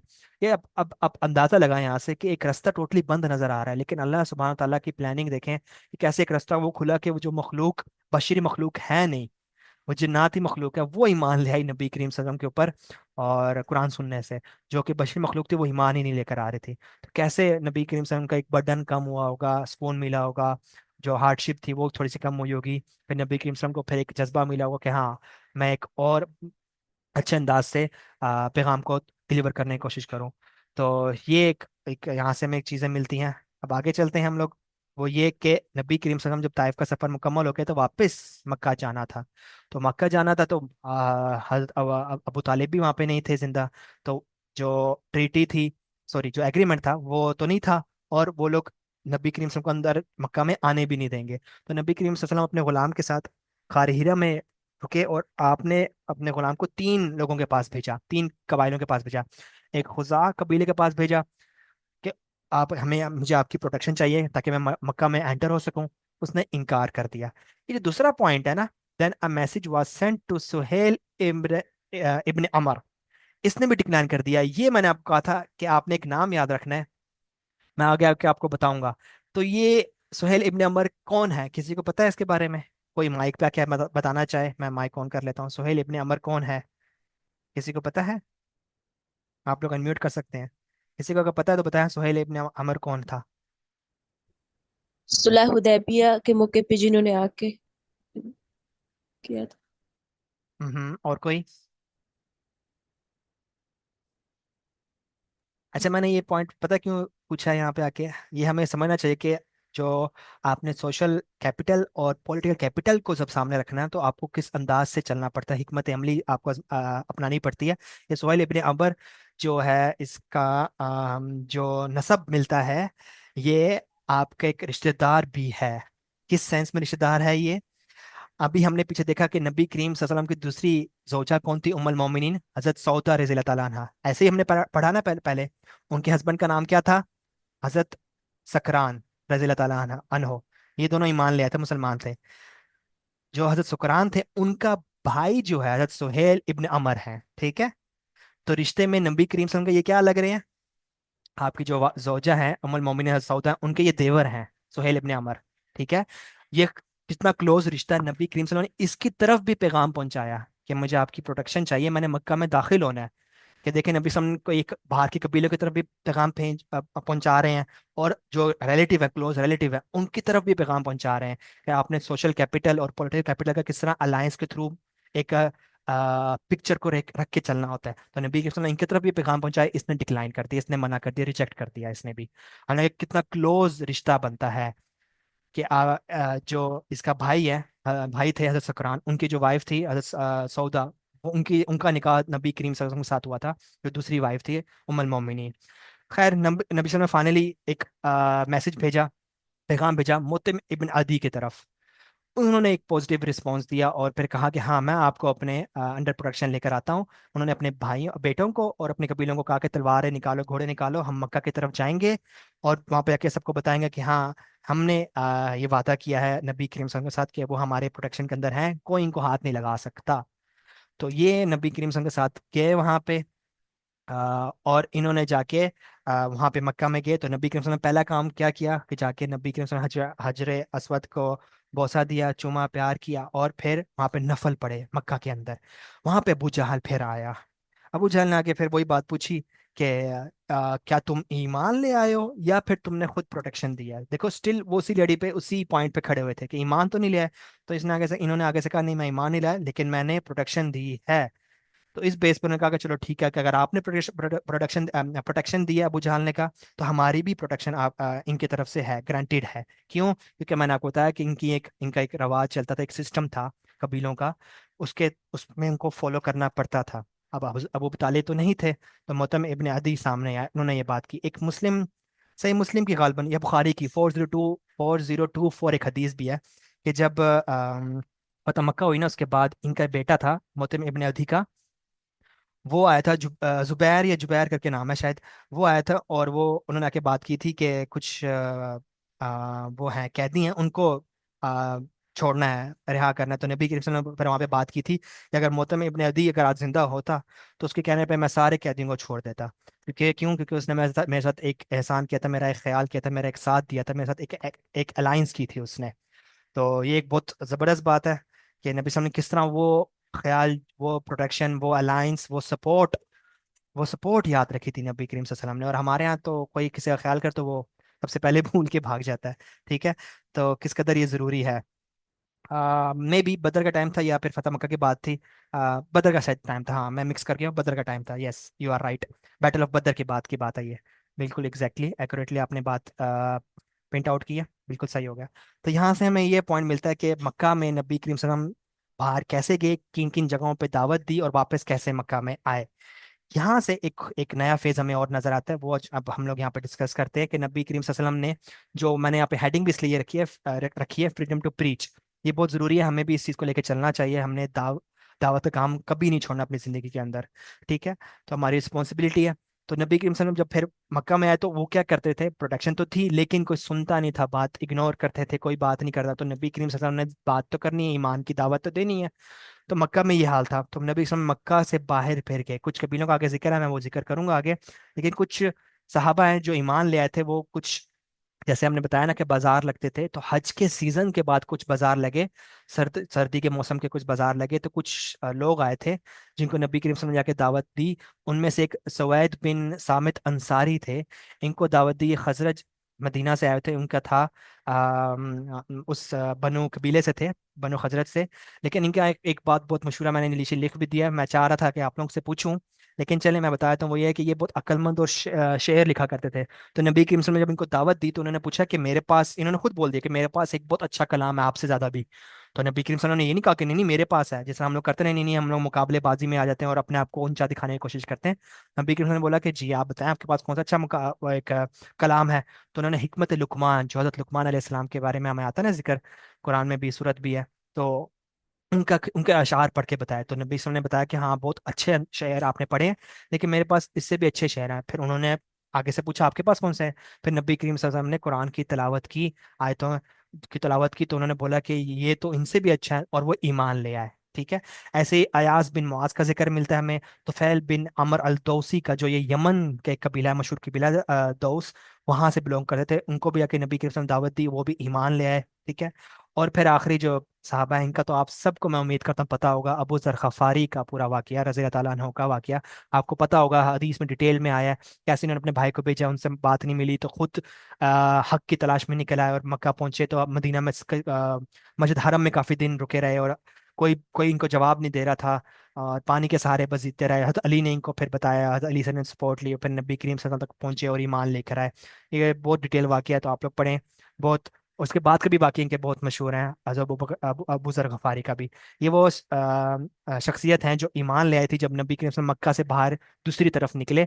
जब ताइफ से वापसी पे आए तो मक्का के बाद दोबारा दूसरी तरफ बाहर निकले दीन की दावत देने के लिए। तो ये चार पांच लोगों का हमें सीरा के अंदर जिक्र मिलता है जो ईमान ले आए थे, जो कि मदीना और इस साइड के बाहर के लोगों की तरफ से थे, गफ़ार और यमन के साइड के लोग थे। तो ये तो थे लोग। लेकिन नबी करीम सल्लल्लाहु अलैहि वसल्लम ने सबसे पहले रीच आउट अप्रोच कबीलों को ही किया था। ये तीन चार कबीले हैं, बनु कल्ब, बनु हनीफा, अमर बिन सासा करके एक कबीला है, और एक दो और कबीले हैं। इनको रीच आउट किया, इनको भी जाके दावत दी, और इनके एक नाम के थ्रू दावत दी। बनु कल्ब का एक सरदार था, उसका नाम में अब्दुल्ला करके नाम आता था।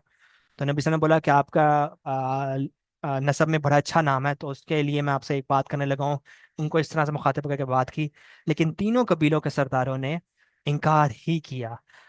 ठीक है, तो यहाँ से हमें पता चलता है कि नबी करीम सल्लल्लाहु अलैहि वसल्लम को किस कदर मुश्किलात पेश आई, उनका मुकाबला कैसे किया, कौन कौन सी वजह तंजील की आयतें नाजिल हुई, और फिर नबी करीम सल्लल्लाहु अलैहि वसल्लम का जर्नी का सफ़र ताइफ की तरफ क्यों रहा, और फिर वहां से वापस आए तो क्या मुश्किलात पेश पेश आई। वहां से फिर जब नबी करीम सल्लल्लाहु अलैहि वसल्लम जब यहाँ पहुंचे, क्या नाम है, मक्का, तो वहां पे कैसे एंटर हुए, वो एक पॉइंट। फिर नबी करीम सल्लल्लाहु अलैहि वसल्लम का जिक्र हमें जो मिलता है कि मक्का से बाहर जाते वक्त नबी करीम सल्लल्लाहु अलैहि वसल्लम ने किन किन कबीलों को रीच आउट किया, फिर किन किन लोगों को रीच आउट किया, और कौन कौन लोग ईमान ले आए। ठीक है, यहाँ तक था ये सारा। और जो कि मैं कोशिश करता वक्तन फ़ौक्तन आज के दौर से भी रिलेट कर दिया जाए, और कोशिश की जाए कुछ सुन्नत सीरा को भी रिवाइव किया जाए, वो भी बताया जाए कि हमें क्या हिकमत मिलती है यहाँ से, अलायंस क्यों ज़रूरी है, कबीलों का जिक्र यहाँ पे ज़रूरी क्यों है। ये बहुत ज़रूरी अहम है। आप आज सऊदीया का रीजन देखें, और आज आप इसराइल और अमेरिका का ताल्लुकात देखें, अलायंस और ये जो आपस में जो एक मेजर पॉइंट पे लिंक होता है ना, वो बहुत ज़रूरी है। जैसे बनु सकीफ और बनु कुरैश का जो क्या कहते हैं मेजर पॉइंट था, वो दोनों बुत को लेके चल रहे थे। ऐसे क्रिश्चियंस यूएस और इसराइल अपने आ, जो दीन है उनको लेके चल रहे हैं कि वो हजरत ईसा का वेट करते हैं, वो मसीह दज्जाल का वेट करते हैं। दोनों का अगेंस्ट है अकीदा, लेकिन समहाउ कनेक्ट होते हैं आपस में आके। ऐसे ही बनु सकीफ और बनु जो ये सारा कुरैश का कबीले हैं, उनका भी अगेंस्ट थे, लेकिन रिलेट होते थे कैसे, बुत लात मनात और उज्जा के थ्रू, हबल के थ्रू। ठीक है, लिंक जरूर थे, चाहते थे कि हम लोग सुपीरियर हो जाएं। ऐसे इसराइल भी चाहता है, आज आज यूएसए भी चाहता है हम सुपीरियर ही रहें, लेकिन अलायंस इन्होंने की हुई आपस में। इनकी भी अलायंस थी जो फतह मक्का पे आके टूटी थी, इन सब कबीलों का अलायंस, जब बुत आके सब तोड़े थे नबी करीम सल्लल्लाहु अलैहि वसल्लम ने और उनके सहाबा ने। तो ऐसे ही हमें डिटेल समझते कि कबीलों को जानना जरूरी क्यों है। ये कैपिटल, पॉलिटिकल कैपिटल आपका आईक्यू तेज करेगा, सोशल कैपिटल आपका आईक्यू तेज करेगा। समझ आएगी कि कैसे अलायंस और क्यों उस सिस्टम के साथ चलना जरूरी है। जब तक आप एक कॉम्पिटेंट नहीं हो जाते कि आप सिस्टम चेंज कर दें, मत मीन्स पैरेलल सिस्टम आ जाए, लेकिन उस वक्त उस सिस्टम के साथ चलना बहुत जरूरी होता है। उन्हीं सिस्टम को लेके चलना इस कदर जरूरी है कि अलायंस उसका मेजर पार्ट है। ठीक है, एक सवाल हमने सीरा में शेयर किया था, वो था how can we contribute to the propagation of Islam in our own lives. ये सवाल अब आप लोगों से मैं पूछूंगा, और मेरा यहाँ पे सेशन एंड हुआ है। अब मैं आप लोगों को माइक दे रहा हूँ। अब आप लोगों ने मुझे बताना है कि इस सवाल से, क्योंकि मैंने अनाउंसमेंट में शेयर भी किया था, मैं दोबारा रिपीट करता हूँ। अब आप लोगों ने इसमें वन बाय वन आके रिस्पॉन्स करना है, आप लोग की अंडरस्टैंडिंग क्या है, और कुछ आप लोगों ने आज अगर ऐड करना है तो one by one hand raise करके ऐड भी करें। कोई मेरे से मिस्टेक होगी तो मुझे ज़रूर करेक्ट करें। और ये सवाल क्या है, how can we contribute to the propagation of Islam in our own lives, कि आज हम लोग इस्लाम की दावत कैसे बाहर तक लेके जा सकते हैं, हमें क्या स्टेप्स लेने चाहिए जी। जज़ाकल्लाह खैर जी। वन बाय वन ज़रूर आए आप सब सामने, माइक ऑन करके ज़रूर अपने अपने पॉइंट ज़रूर शेयर करें, अपने अंडरस्टैंडिंग ज़रूर शेयर करें आज के सेशन के बारे में भी। और क्या समझ आया क्या नहीं समझ आया वो भी बताएं जी।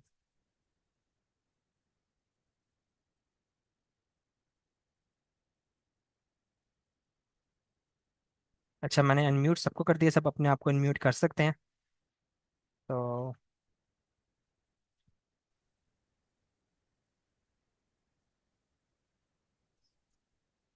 सब जाग रहे हैं कि सब जी जी, बोलिए।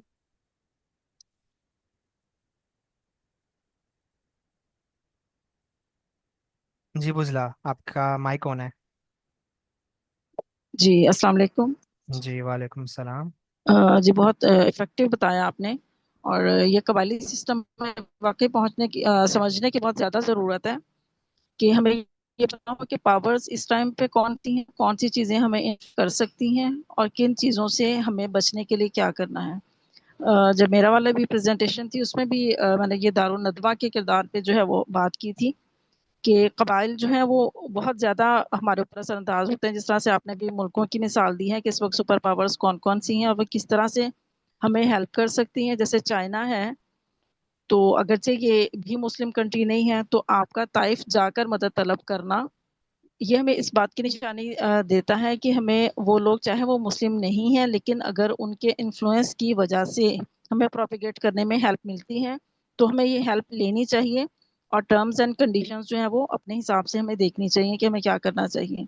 तो तब तक, जब तक कि हम स्ट्रांग इनफ नहीं हो जाते कि हम पर्सनली सिर्फ मुस्लिम कंट्रीज में से ही लें, यानी अल्लाह ताला का ये निज़ाम है कि हमें नहीं पता होता कि हमें सपोर्ट या हेल्प कहाँ से मिलनी है, और अल्लाह अपना काम किससे लेगा, वो अबाबिलों से लेगा, या वो फिर मोतम बिन अदी की जो है वो पनाह में आके हम अपना काम कर सकते हैं, या अल्लाह ताला उस वक्त जिन्नों को जो हमारे ताबे कर देगा कि हम ये काम करें।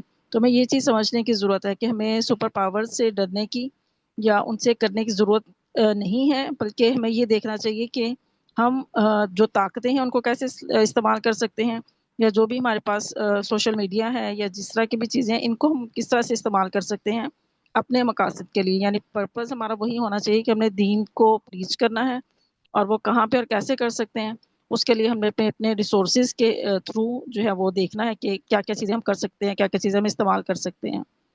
Thank you so much. मैं बिल्कुल। मुख्तसर इतने की होंगी ताकि बाकी लोग भी बोल सकें। जी जी अस्सलाम वालेकुम। बिल्कुल। वालेकुम सलाम जी, बिल्कुल आपने बिल्कुल सही एक्सप्लेन किया। तो यही वजह है कि हमें, मैंने बीच में जो अमर इब्न लुई का जो हमें नसब मिलता है नबी करीम सल्लल्लाहु अलैहि वसल्लम के ऊपर जाके भी, और अब्दुल मन्नाफ से जो लिंक मिलता है उतबा और शैबा का, और हज़रत जो सकरान, हज़रत उम्मुल मोमिनीन हज़रत सौदा का, और सुहेल इब्न अमर का, इनका ताल्लुक और नबी करीम सल्लल्लाहु अलैहि वसल्लम को इनको अप्रोच करना, कि ख़ानदान को भी सामने रखा और कबीलों को भी सामने रखा, जो आउट ऑफ आउटस्कर्ट में कबीले थे उनको भी सामने रखा, सबको दावत भी दी, प्रोटेक्शन की बात भी की, सपोर्ट की बात भी की, उनके सिस्टम के साथ चलने की बात भी की, उनके साथ अलायंस करने की बात भी की। ये सब हमें चीज़ें बताती हैं कि आज के दौर में हमने ग्लोबल पॉलिटिक्स के लेवल पे कैसे चलना है। तो आज आप देख लें। जी बिनते हवा, आप अनम्यूट कर सकती हैं।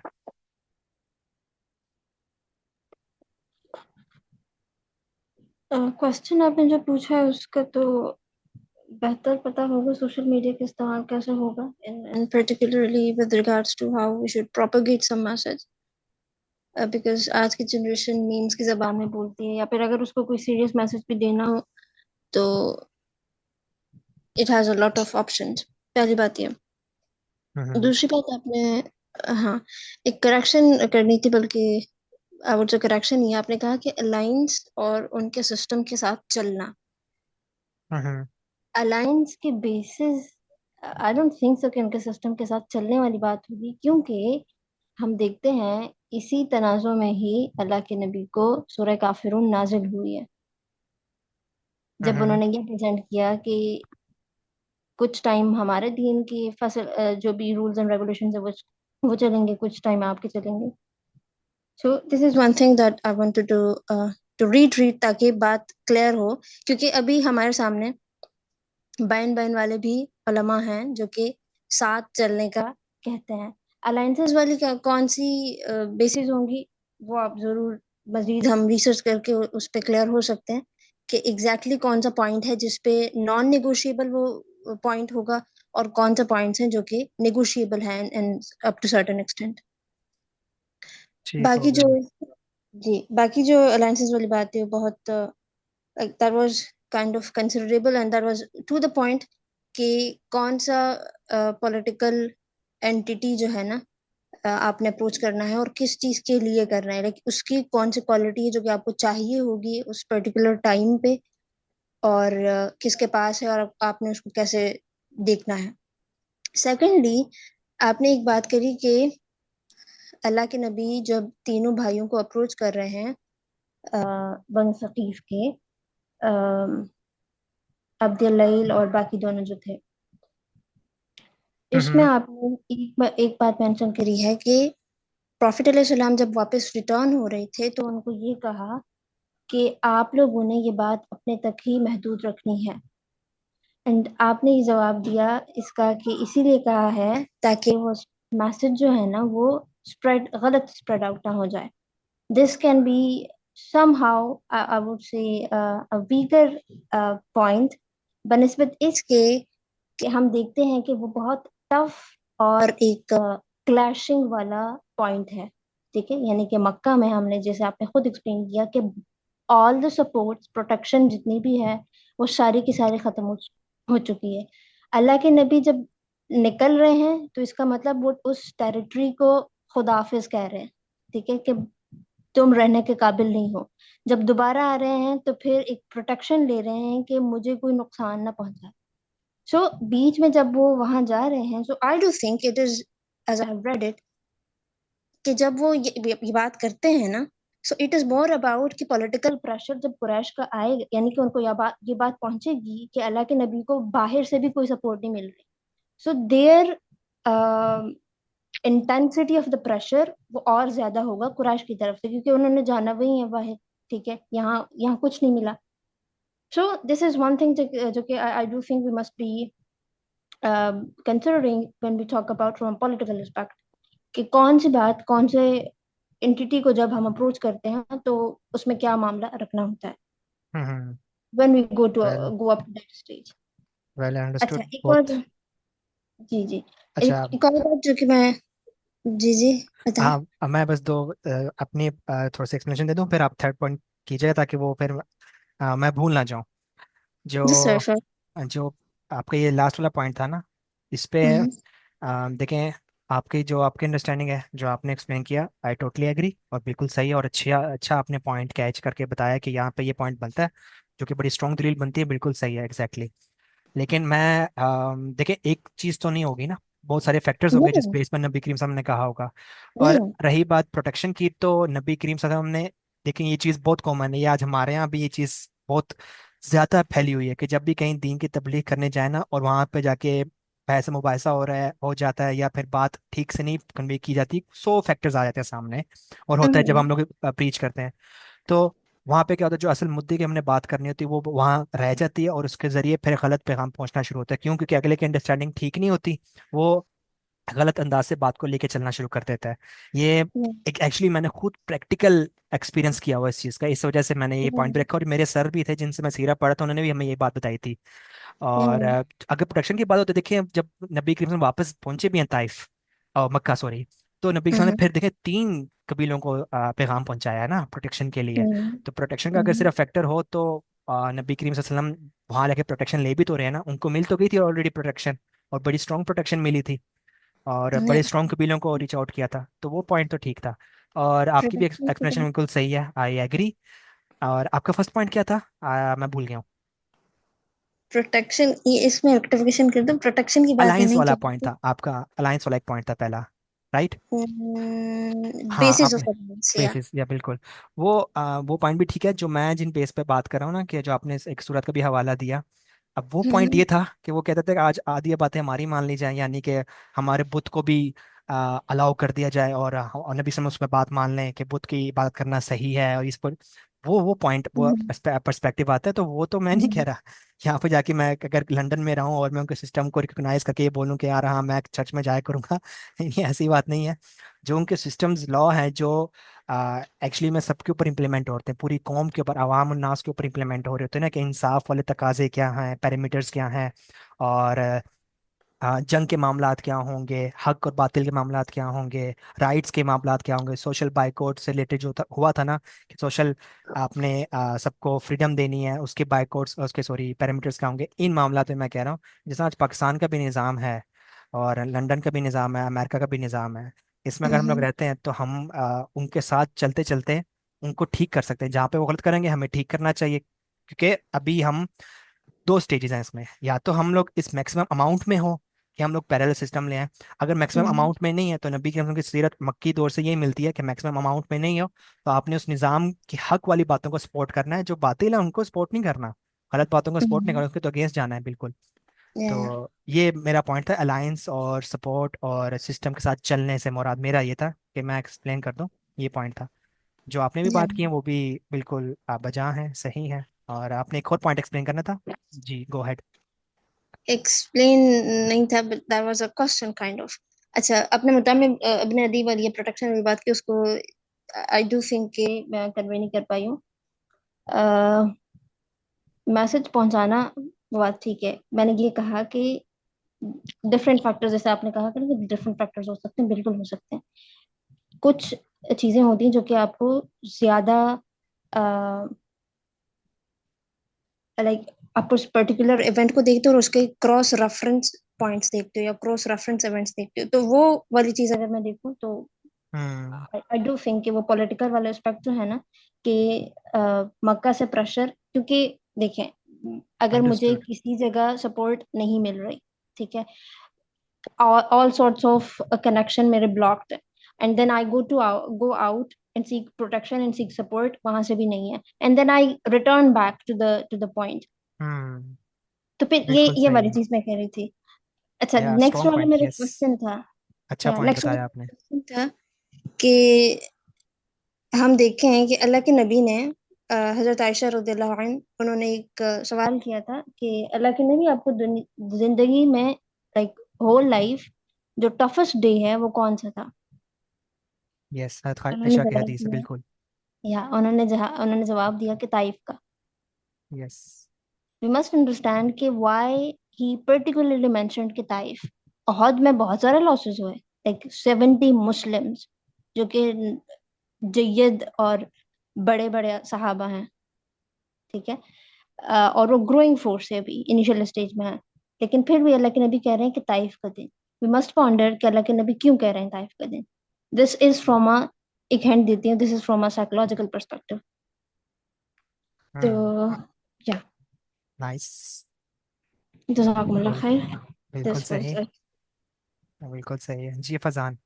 माशाल्लाह, आपने जो पॉइंट्स बताए हैं ना, आम, बस अगर हम लोग सीरा पढ़ना शुरू कर दें और इन पर्सपेक्टिव को और गौर व फिक्र करके देखना शुरू कर दें, तो इंशाल्लाह इंशाल्लाह बहुत जल्द तब्दीली ज़रूर आएगी। आपने बहुत अच्छे पॉइंट्स, एक्चुअली मेरा भी जो आपने पॉइंट्स ये अलायंस वाला पॉलिटिकल, इवन दो कि मेरा ज़्यादा फोकस होता है कि मैं सीरो को इस पर्सपेक्टिव से पढूं, लेकिन स्टिल मेरे माइंड से भी इसके पहुंच का हुआ था पॉइंट, मेरे नज़र में भी नहीं आया जो कि आपने एक्सप्लेन किया अलायंस वाला। जज़ाकल्लाह खैर। जी। जज़ाकुमुल्लाह खैर। जी फजान। वैसे तो काफी ज्यादा पॉइंट्स शेयर हुए हैं और आप लोगों ने काफी डिस्कशन कर लिए, उस पर ज्यादा बात करने की जरूरत नहीं है।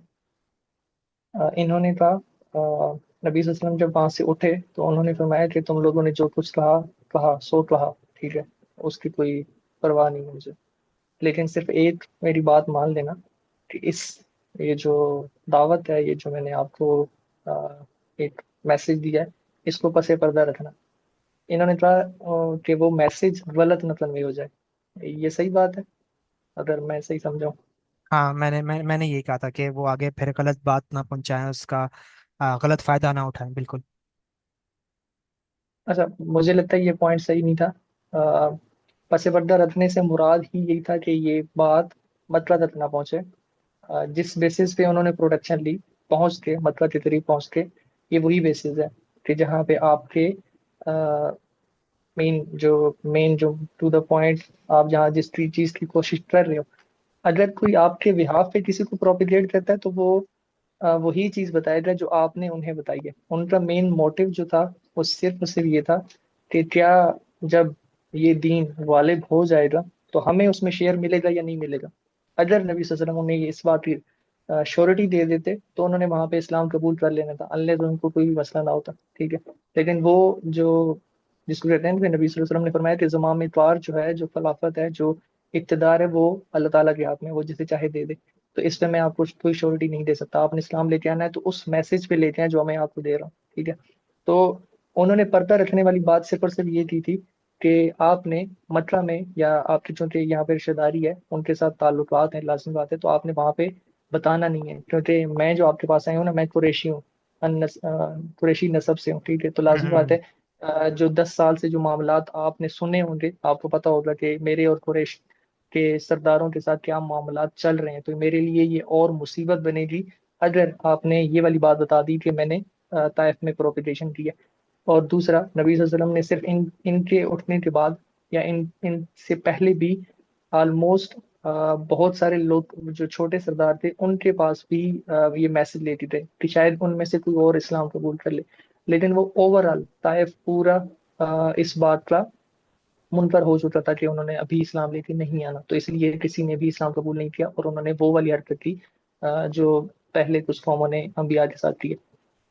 बिल्कुल सही, वेल पॉइंट है, बिल्कुल सही है। ये तो बहुत स्ट्रॉन्ग पॉइंट है जो आपने और बिनते हवा ने भी शेयर किया। अच्छा, मैं जो जिस इस पर्सपेक्टिव से इसको देख रहा हूँ ना, वो मुझे एक सर ने भी मुझे ये बताया था। तो इसमें रीज़न ये कि मैंने ये खुद पर्सनल एक्सपीरियंस किया हुआ है। अब देखें, ताइफ के जो बड़े ये सरदार थे ना, बनो सकीफ के, ये बहुत इन्फ्लुएंशियल लीडर्स थे और पावरफुल भी थे। तो इन्फ्लुएंशियल लीडर का मीन्स ये होता है कि जो वो बात करते हैं ना, वो बात सुनी जाती है। छोटे बेशक इनकार कर भी दें तो उनकी इतनी वैल्यू नहीं होती जितनी बड़ी लीडर्स की वैल्यू होती है। तो उनका कहाँ माना जाता है, उनकी बात सुनी जाती है। तो अब देखो, क्रैश तक तो नबी करीम सल्लल्लाहु अलैहि वसल्लम ने 10 साल गुजरे, उन पे हक वाजे करने के, उनके हक क्लियर करने की नबी सल्लल्लाहु अलैहि वसल्लम ने पूरी कोशिश की है। ताइफ के साथ ये मामला नहीं हुआ। ताइफ के ऊपर हक वाजे नहीं हुआ। अभी तो छोटी सी मुलाकात हुई है और उन्होंने फिर बाद में क्या सलूक किया है। और नबी सल्लल्लाहु अलैहि वसल्लम ने भी दावत दी थी, उन्होंने इनकार कर दिया। और इनका इनकार का जो जवाब है ना, वो जवाब सुन के बहुत अजीब सा, फिर मतलब वो जवाब बताया था कि अगर इन्होंने बाद में, जैसे ही मक्का वाले करते थे कि नौजुबिल्ला कहते थे कि काहन है, जादूगर है, क्या कुछ लकब दिया होता, वो हालांकि नबी के वहाँ पे सादुल अमीन थे और वहीं रहते थे। तो ताइफ वालों ने पीछे से क्या करना है, वो जो वहां से काफिला आता है, फिर बाजारी मामला, सारे लोग आते हैं, ट्रेडिंग होती है, क्योंकि बागात वाला मामला था ना सारा वहाँ पे। तो वो ट्रेडिंग है, तो फिर वो मैसेज को और गलत बिल्ड करके स्प्रेड करने वाला एक मामला भी जरूर नजर आता है। ये मैंने पर्सनल भी एक्सपीरियंस किया हुआ कि जब कहीं मेरे साथ इस तरह हुआ है ना कि मैंने कोई दीन की बात करने की कोशिश की, तो दो तीन लोग बैठे हैं, तो उन्होंने वो होता है ना, समटाइम्स होता है कि वो ऊपर से आते हैं, हावी होने की कोशिश करते हैं। तो जब उन्होंने वो किया तो मैं चुप कर गया। तो उनमें क्या हुआ कि उन्होंने जो मेरे पॉइंट, मेरे जब तक जितना मैं एक्सप्लेन कर सका था, उसका नतीजा, उसकी निचोड़ ना उलट पुलट ही कर दी। हालांकि वो काफ़ी लाइक बाशऊर लोग थे, मतलब काफ़ी समझने वाले और मुझसे ज़्यादा बातें जानने वाले थे। लेकिन जब जाहिर सी बात है कि कोई डिफरेंट पर्सपेक्टिव से जब बात आती है ना, तो वो बात हिट भी करती है। तो उसका फिर नतीजा गलत ही निकालते हैं, उसको फिर बदनाम करना और उसको तोड़ मरोड़ के उल्टा प्रेजेंट करना। ये तो है। लेकिन जो आप लोगों ने पॉइंट किया, वेल नोटेड, आई मीन, जज़ाकल्लाह खैर। मैं इस पे सिर्फ ये कहूँगा, बहुत अच्छा पॉइंट अच्छा, बताया आप लोगों ने। मैं तान भाई एक चीज और ऐड करना चाहता हूँ। श्योर श्योर, क्यों नहीं। अ, जी। आप लोगों से तो सीखना आपने है। आपने नहीं नहीं, हम खुद सीख रहे हैं। जज़ाकल्लाह ना खैर। ना, आप लोग जो दो तीन मेरी नज़र में हो सीरा के, जो आप लोग मैं कहूँगा कि मेरी कम्युनिटी के अंदर आप लोग जो उस्ताद ही हो सीरा के, तो आप लोगों से नहीं सीखना नहीं, ला ज़रूरी है हौला वला भाई। कुव्वता इल्ला बिल्लाह। बिल्कुल। अच्छा, मैं पॉइंट जो देना चाह रहा हूँ, देखें, हम जब भी पढ़ते हैं नबी सल्लल्लाहु अलैहि वसल्लम के मुतालिक कि उन्होंने फलां कबीले को दावत दी, फलां सरदारों को दावत दी, देखें, ये जो दावत है ना, मुझे नहीं लगता आप इस अरब कल्चर को पढ़ेंगे ना, इस इनकी सकाफत को पढ़ेंगे, तो कोई बिलाल हबशी जैसा बंदा किसी सरदार को जाके ये कहे कि आप इस्लाम ले आओ, ये कभी नहीं हो सकता। लिहाजा आपको मुआशरे में वो मकाम बनाना है, या फिर आपका इतना इन्फ्लुएंस होना चाहिए कि जब आप दावत दें तो आपकी दावत सुनी जाए एटलीस्ट। कोई उस पे इस्लाम लेके आ रहा है नहीं आ रहा वो एक अलग बात है, लेकिन एटलीस्ट वो आपकी बात सुने। ये जितने सरदारों के पास नबी सल्लल्लाहु अलैहि वसल्लम जा रहे हैं, इनको पता है ये कुरैशी हैं, ये नस्ब में सबसे ऊंचे हैं, ये हाशमी हैं और इनका ताल्लुक अब्दुल मुत्तलिब से है। तभी वो हम्म। आपकी बात सुन रहे हैं। इस्लाम लेके आ रहे हैं नहीं आ रहे वो एक अलग बहस है, ठीक है।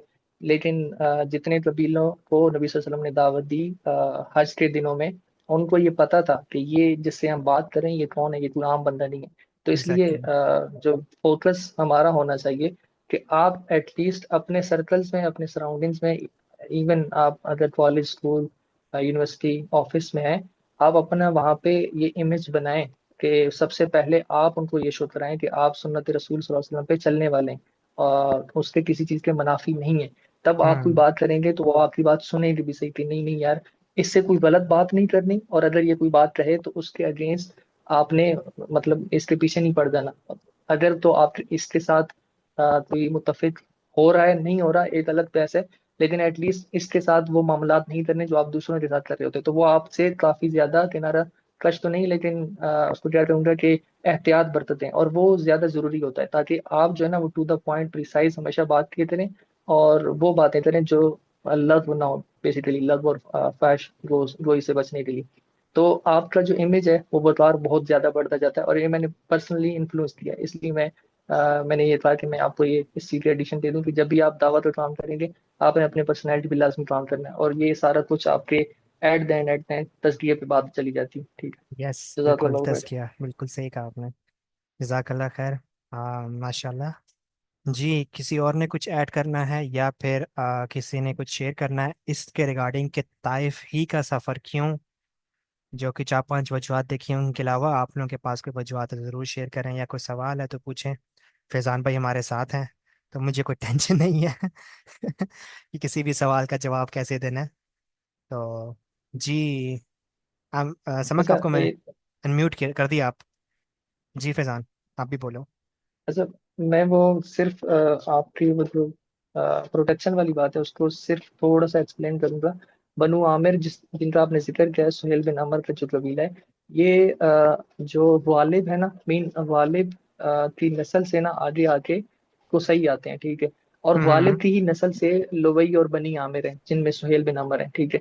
तो इनका ना ये बेसिकली जब कुसई ने दोबारा टेक ओवर किया था मक्का, तो ये जो जेली कबाइल थे ना, इन लोगों ने कुसई की परमिशन से मक्का में अपनी जगह ली थी। कि उन्होंने पहले कुसई से परमिशन ली, क्या हम यहाँ पे आबाद हो सकते हैं, क्योंकि कुसई के पास सारा कंट्रोल है।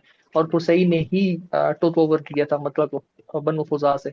तो वो अब उस तरह के मेन सुपीरियर ग्रुप नहीं है कि जिस तरह कुसई की जो नस्ल है वो बनेगा। तो नबी सल्लल्लाहु अलैहि वसल्लम जो है वो हाशमी है, ठीक है। हाशिम अब्दुल मनाफ बिन कुसई, सही। तो जब नबी सल्लल्लाहु अलैहि वसल्लम ने सुहेल बिन अमर से कहा, तो ये लोग बेसिकली चाह नहीं रहे थे। ये तीन अच्छे बंदे थे, अफनस बिन शुरैक, सुहेल बिन अमर और मुतम बिन नदी। ये बाइजात और मतलब अपने असूलों पे रहने वाले बंदे थे। लेकिन हम्म। चूंकि इन्हें पता था कि हमारी कुरैश के सरदारों के साथ उठना बैठना है, तो हमने यहाँ पे पनाह दी तो हम वहां पे फंस सकते हैं, सही है। उनके साथ मुंहमारी हो सकती है, जैसे अबू जहल ने मुतम बिन नदी को कहा कि तुम क्या इस्लाम लेके आ गए हो। तो वो उससे बचने के लिए उन्होंने वो एक्सक्यूज किया जो कि पास बनता नहीं है, बस एक अ, आने जाने वाला एक्सक्यूज था। पहले ने कहा कि बनी आमिर कुसई को या कुसई के बेटों को वो नहीं दे सकता, पनाह नहीं दे सकता। दूसरे ने कहा जो खुजा से था। अब खुजा एक हलीफ कबीला है जो मक्का के अंदर नहीं रहता, मक्का के बाहर रहता है, सही है। बनु खुजा और बनु बकर सुलह हुदैबिया में पढ़ेंगे भी, सही। तो उसने इस चीज से माजरत कर ली कि भाई हम हलीफ हैं, हलीफ जो मेन कॉन्फेडरेट कबीला है उसको पनाह नहीं दे सकता, तो मैं माजरत करता हूँ इससे। फिर नबी सल्लल्लाहु अलैहि वसल्लम ने मुतम बिन अदी को कहा। मुतम बिन अदी हाशिम के भाई जो है नौफिल, उनकी नस्ल से हैं। तो उन्होंने कहा कि हाँ, चूंकि हमने शेब अबी तालिब में इनकी मदद नहीं की, मुतातिया वो जो जिन्होंने उसमें वो शामिल भी थे, तो हमने पूरे एज ए कबीला इनकी मदद नहीं की। लेकिन अब चूंकि अबू तालिब नहीं है, तो अब मेरा ये फर्ज भी बनता है, और वो असूलों के वैसे ही पाबंद थे, तो उन्होंने इस चीज की हम्म। छोटी दी कि हाँ मैं इस पनाह देने के लिए तैयार हूँ। बिल्कुल ठीक हो गया, बिल्कुल सही हो गया। जी समक, आप अनम्यूट कर सकते हैं। आपका नाम शायद मैं ऐसे ही अस्सलाम प्रोनाउंस कर रहा वालेकुम। हूँ। वालेकुम सलाम। अ, मेरा नाम समक है। समक नहीं समख, है, लेकिन चले, ठीक है। It's okay. माजरत समख।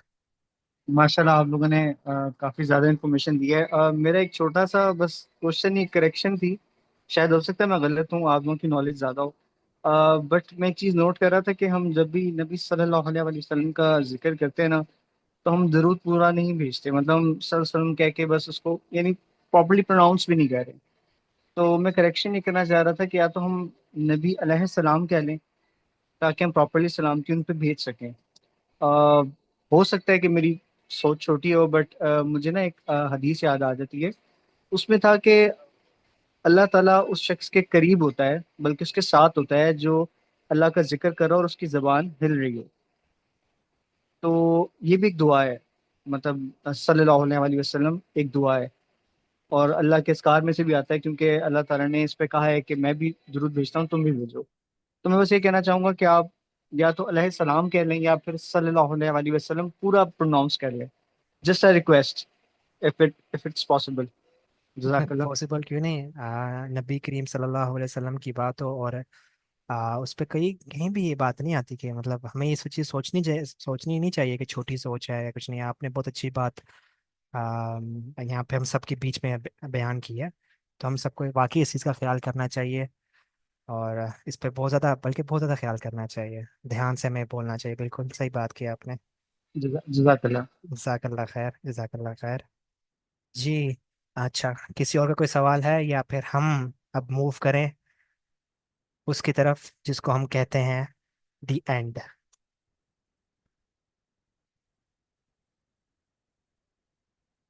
चलें। मैं उम्मीद करता हूँ कि सवाल ज़रूर होंगे, और मैं ये भी उम्मीद कर रहा हूँ कि यहाँ पे नहीं पूछे जा रहे। तो आप लोग सब अपने ग्रुप्स के अंदर सवाल ज़रूर शेयर करें, पूछें, डिस्कस करें। और जो दुआ का मैंने बोला था उसका उर्दू तर्जुमा और उसके ऊपर आप लोगों ने डिस्कशन अपने ग्रुप्स के अंदर ज़रूर करनी है। नेक्स्ट वीक हमारा इसी वेनेसडे को, मतलब इसी से मतलब मुराद मेरा नेक्स्ट वेनेसडे, हर वीक के वेनेसडे को 9 बजे इंशाल्लाह एग्जैक्ट एक्यूरेट टाइम पे हमारा अगला एक सीरा सेशन होगा, और उसका टॉपिक है मेराज। तो आप सब इंशाल्लाह ज़रूर वो भी ज्वाइन कीजिएगा और सपोर्ट कीजिएगा, और उस पर डिस्कस करें अपने ग्रुप्स में भी। जज़ाकल्लाह खैर। अस्सलाम वालेकुम वरहमतुल्लाहि वबरकातुहू।